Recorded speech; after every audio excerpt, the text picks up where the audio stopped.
Cara menjaga ukhuwah adalah dengan idfa billati hiya ahsan fa idzal ladzi bainaka wa bainahu adawah ka'annahu waliyyun hamim. Balaslah keburukan dengan kebaikan, sehingga orang yang tadinya memusuhi kamu berubah menjadi pembela yang setia kepadamu. Ayatnya gitu. Idfa billati hiya ahsan fa idzal ladzi bainaka wa bainahu adawah ka'annahu waliyyun hamim. Balaslah keburukan dengan kebaikan, sehingga orang yang tadinya memusuhi kamu tiba-tiba menjadi pembela yang setia kepadamu. Apa contohnya? Contohnya perselisihan yang terjadi antara Abdullah bin Zubair dengan Muawiyah bin Abi Sufyan. Ada dua sahabat, dua-duanya hebat, keren, cuman keturunannya beda. Abdullah bin Zubair, ayahnya adalah Zubair bin Awam. Zubair bin Awam satu dari 10 sahabat yang dijamin masuk surga. Keren ya ayahnya ya. Anak seorang laki-laki yang dijamin masuk surga. Julukan Zubair bin Awam adalah Hawari Rasul, pembela Nabi, orang yang sangat ngebelain Nabi. Ibunya Abdullah namanya Asma bintu Abi Bakar, berarti Abdullah cucunya Abu Bakar. Asma adalah seorang perempuan yang pernah membantu Nabi dalam hijrah dengan membelah ikat pinggangnya. Satu dipakai untuk mengikat bawaan Nabi di onta, satu lagi dipakai untuk mengikat bajunya sebagai tali pinggang. Sejak saat itu Asma diberikan julukan, jadi dia punya nama apa? Julukan lah ya. Julukan itu kalau sekarang mungkin nama akun. Maka sejak itu nama akun itu kalau bahasa Arabnya kunyah. Jadi akunyah gitu, maksa. Jadi julukannya Asma adalah Zatin nitaqain, perempuan yang punya dua ikat pinggang. Itu pujian buat Asma. Ini adalah ayah ibunya Abdullah. Dan tahukah kita Abdullah siapa? Abdullah adalah sahabat Nabi, bayi yang pertama lahir di kota Madinah setelah Nabi hijrah. Bayi yang pertama lahir di kota Madinah setelah Nabi hijrah. Kenapa spesial? Karena orang Yahudi itu memantra-mantrai kaum muhajirin ketika mereka hijrah. Kata orang Yahudi, siapa yang berhijrah ke kota Madinah, kami kutuk, gak akan punya keturunan. Sehingga sahabat muhajirin galau. Jangan-jangan berhasil nih mantranya Yahudi. Kan Yahudi tuh banyak main sihir ya. Mereka kayak menakut-nakuti dengan mantra.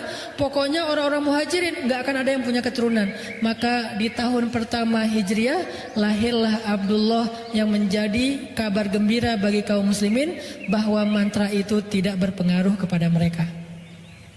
Dan tahukah kita Abdullah itu siapa juga? Abdullah itu anak kecil usia 7 tahun. Kalau sholat duha merpati hinggap di atas kepalanya.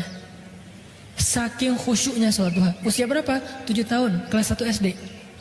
Ada nggak sekarang anak kelas 1 SD sholat duha di sekolah? Anak-anak duha ya bu, duha Allahu Akbar. Datang merpati? Nggak ada.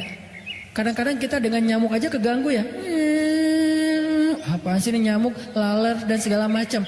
Ini merpati, kok bisa sih merpati hinggap di kepalanya Abdullah? Saking lamanya sholat Abdullah. Dia kalau berdiri itu bisa sejam nggak gerak.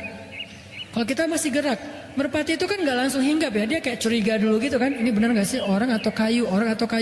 Pertama ngedeketin dulu, gerak dikit menjauh kan merpati gitu kan. Dia nggak terlalu jinak. Tapi saking Abdullah itu berdiri nggak bergerak sampai seolah-olah nggak berkedip, ngeliat ke bawah aja, khusyuk banget sampai merpati hinggap di atas kepalanya. Setelah lama baru dia rukuk sujud beres sholat, orang-orang kagum dan bilang, Abdullah, gimana ya cara sholat yang khusyuk kayak kamu sampai merpati hinggap di kepala? Apa jawaban Abdullah? Merpati yang mana? Dia nggak tahu kalau merpati di kepala dia. Kita nyamuk aja tahu. Dia merpati nggak tahu, saking khusyuknya dia sholat. Tapi orang sekelas Abdullah ternyata bisa baper juga. Itu tuh namanya insaniyatus sahabah, sisi-sisi kemanusiaannya sahabat. Jadi kalau kita pengen belajar dari sahabat, jangan yang sisi-sisi supernya doang. Kadang-kadang kita jadi putus asa. Ternyata mereka juga sama kayak kita. Kadang baper, ada yang bete, ada yang sahabat yang kikir, pelit, ada. Ditawarin surga nggak mau, ditawarin dunia mau, ada. Ada sahabat yang emosional, gara-gara emosi akhirnya mencela, ada. Nah, dalam hal ini Abdullah lagi baper sama Muawiyah. Siapa Muawiyah? Jadi kita udah tahu seberapa istimewanya Abdullah. Sekarang bandingannya Muawiyah. Muawiyah itu anaknya Abu Sufyan, yang paling semangat memusuhi Nabi. Bahkan dalam perang Uhud, Abu Sufyan itu banyak membunuh para sahabat. Walaupun secara fisik membunuhnya Khalid, tetapi di bawah komando Abu Sufyan. Istrinya Abu Sufyan, Hindun. Jadi ibunya Muawiyah, Hindun, perempuan yang pernah makan hati Hamzah. Sehingga julukan Hindun Akilatul Akbad, pemakan hati. Julukan Hindun Akilatul Akbad, pemakan jantung. Suatu hari Abdullah bete sama Muawiyah gara-gara kebun mereka berdampingan. Terus ada pohon korma di kebunnya Abdullah jatuh ke kebunnya Muawiyah dan diambil sama pekerjanya Muawiyah. Dilaporin sama pekerjanya Abdullah. Akhirnya Abdullah marah-marah. Wah, zalim banget nih. Dikirimlah surat oleh Abdullah ke Syam. Waktu itu Muawiyah jadi gubernur di Syam. Abdullah jadi orang biasa di Mekah. Muawiyah jadi gubernur di Syam. Gubernur, pejabat. Dapat surat dari Abdullah. Tahu nggak isinya gimana? Ya ibna akilatil akbad, wahai anak perempuan yang pernah makan jantung.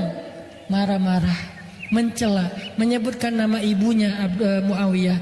Wahai anak perempuan yang pernah makan jantung, kamu tuh nggak tahu diri ya. Pekerja kamu itu zalim kepada saya. Kamu memakan uang haram dan segala macam. Dicela habis-habisan. Membaca surat dari Abdullah, Muawiyah menitikkan air mata, sedih. Disebut ibunya. Padahal Hindun juga udah taubat. Hindun juga setelah masuk Islam menjadi baik Islamnya. Islamnya Hindun luar biasa. Segitu-gitunya Hindun setelah dia masuk Islam, dia itu mujahidah loh. Yang membantu jihadnya sahabat luar biasa Hindun. Cuman di masa lalunya emang ngeri banget Hindun ini. Disebut sekarang kejahatan ibunya, padahal ibunya juga sudah bertaubat. Sedih Muawiyah. Tapi walaupun dia sedih dan kecewa, Muawiyah mencoba untuk idfa billati ahsan, balaslah dengan yang lebih baik. Akhirnya Muawiyah tulis surat balik. Bismillahirrahmanirrahim. Assalamualaikum warahmatullahi wabarakatuh. Ya ibna hawarir rasul wa ya ibna dzatin nitaqain. Coba balasannya. Dimarahin oleh Abdullah dengan kalimat wahai anak perempuan pemakan jantung, tapi dibalas wahai anak seorang pembela Nabi, wahai anak seorang perempuan yang punya dua ikat pinggang. Dipuji orang tuanya oleh Muawiyah, sehingga dia mengatakan saya nggak tahu kejadian itu, saya akan minta penjelasan kepada pegawai saya. Kalau itu benar, saya akan kembalikan hakmu. Maafin saya ya, maafkan saya ya. Demi Allah saya nggak ada niat menyakiti kamu. Tapi di awalnya udah dipuji kedua orang tuanya. Abdullah membaca surat itu langsung beristighfar, astagfirullahaladzim saya udah dosa. Dia nangis juga karena dia ngerasa bersalah. Langsung dia ambil ontanya, dia menuju ke Syam. Dia pergi ke Syam dari Mekah. Sampai di Syam, dia langsung menemui Muawiyah. Dia peluk Muawiyah. Dia katakan, wahai Muawiyah, balas saya dengan kata-kata yang sama. Kata Muawiyah, kami bukan orang yang diajarkan untuk mencela. Makin terpukul Abdullah. Padahal kan secara kualitasnya Abdullah ini lebih dahsyat ya. Ibadahnya dahsyat. Orang tuanya orang-orang hebat. Kakeknya itu Abu Bakar As-Siddiq. Tapi dikatakan kayak gitu oleh Muawiyah, seolah-olah dia diajarkan sesuatu yang dia udah lakuin itu. Kami kaum yang tidak tahu cara mencela, kata Muawiyah. Kami nggak ngerti gimana cara mencela. Jadi jangan suruh kami mencela. Wahai Muawiyah, balas cela saya. Nggak ngerti gimana cara mencela. Maaf wahai Abdullah, saya nggak tahu cara mencela. Akhirnya Abdullah mengatakan, wahai Muawiyah, saya minta maaf, saya yang salah. Sebagai bentuk penyesalan saya hadiahkan seluruh kebun saya dan isinya untuk kamu. Itu janji Allah, balaslah keburukan dengan kebaikan, maka nanti orang yang memusuhi kamu justru menjadi pembela yang setia kepadamu. Itu cara jaga ukhuwah. Emang gak gampang. Ustadz gimana caranya? Emang Ustadz pernah? Ya agak susah juga sih. Saya juga lagi belajar. Semua kita belajar ya. Kadang berhasil, kadang belum. Ada kasus yang saya udah berhasil kayak gitu. Kalau sekali berhasil kayak merasa paling baik gitu. Wah, saya ternyata orangnya baik juga ya. Gitu kan ya. Tapi kalau gagal, kok nggak bisa ya ngikutin sahabat. Gimana caranya biar kita bisa membalas keburukan dengan kebaikan? Ada hate speech di komen-komen kita, haters. Gimana cara kita ngebales haters itu dengan kebaikan? Kalau nggak bisa diam. Maka para ulama mengajarkan satu cara yang paling indah. Katanya, ucapan yang buruk itu seperti air panas, kata ulama. Ucapan yang buruk seperti air panas. Kalau kamu baru mendapatkan air di gelas yang masih panas airnya, maka jangan langsung diminum. Tunggu sampai dia hangat atau sejuk, baru kamu minum. Karena kalau kamu minum panas-panas, lidahmu akan terbakar. Apa maksud dari perumpamaan ini? Ucapan yang gak menyenangkan kita tuh rasanya panas kan di hati, jangan langsung dibales. Karena ketika kita membalas saat itu pasti akan jadi kebakaran. Maka diamkan dulu kata-kata itu, ucapan itu sampai rasanya udah gak panas lagi di hati kita, baru balas. Pasti beda balasannya udah. Membalas ketika lagi panas dengan membalas besok atau lusa setelah udah agak sejuk, itu pasti beda. Itu cara Muawiyah membalas suratnya Abdullah. Pas dia baca dia sedih banget, dia kecewa banget, dia marah banget. Tapi dia diamin dulu. Selang beberapa hari dia udah tenang, dia baca lagi suratnya, dia tulis balasannya. Dan balasannya jauh lebih adem daripada yang pertama. Itu teknis banget yang diajarkan ulama. Makanya kalau kita lagi dapat semacam ucapan, capturean, kadang-kadang kan ada orang yang berada di dua grup ya. Kebenaran grupnya udah pecah nih. Dulu mereka satu grup, tapi kebanyakan left. Maka yang left ini pengen reuni, bikin lagi grup. Akhirnya jadilah dua grup. Tapi masih ada satu orang yang dia tuh kayaknya dengan siapa aja asik gitu. Pas bikin grup ini dia diundang juga. Adalah dia di dua grup. Nah pas dia ada di dua grup, dia menjadi orang yang justru kadang-kadang manas-manasin. Di grup sebelah lagi ngomongin grup sana, mereka bikin grup baru ya. Ya tuh kayaknya pasti lagi ngomongin kita segala macam. Akhirnya rame nih. Chat ini di capture, di forward ke grup sebelah. Grup sebelah lagi ngomongin kalian loh. Aku tuh ngomong kayak gini, aku capture biar kalian tahu ya karena aku sayang sama kalian. Gitu.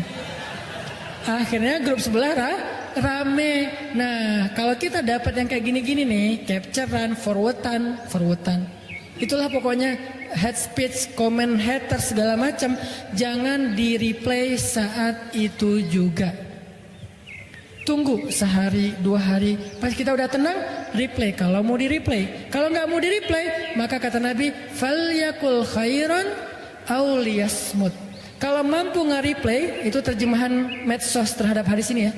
Man kana yu'minu billahi wal yaumil akhir. Siapa yang beriman kepada Allah dan hari akhir di sosial media, hendaklah nge-replay yang baik-baik atau enggak usah di-replay sama sekali. Itu terjemahan kontekstual. Kalau omongan kayak gini dipotong, ini pasti jadi salah paham. Bener nih Ustaz emang aneh. Nerjemahin hadis sesuka-sukanya. Itu namanya bukan terjemahan letterleh, tapi terjemahan kontekstual dengan konteks sosial media.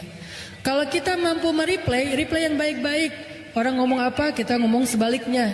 Sehingga dia jadi Adam, semua jadi Adam. Kalau kita nggak mampu, ya udah nggak usah dikomenin, nggak usah di-replay. Kalau nggak kuat, delete aja komennya. Kalau nggak kuat lagi, blok aja orangnya. Nggak apa-apa ngeblok juga, tetapi jangan sampai memunculkan perdebatan. Kadang ada orang yang memang perlu diblok, soalnya itu akun memang sengaja buat komen-komen doang. Pas kita lihat akunnya followers sedikit, postingan 0 ya. Buat apa lagi kalau bukan untuk rame-ramein doang gitu. Ya udah blok aja. Tapi dia pasti akan bikin akun baru. Nggak akan selesai. Karena bikin akun kan gampang. Tinggal bikin email, bikin akun jadi. Masuk lagi, komen lagi. Lama-lama kalau kita diemin terus dia capek sendiri.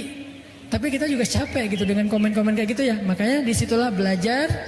Falyakul khairan aw liyasmut. Kalau nggak bisa nge-replay dengan yang baik, maka mending kita diam. Ini cara jaga ukhuwah.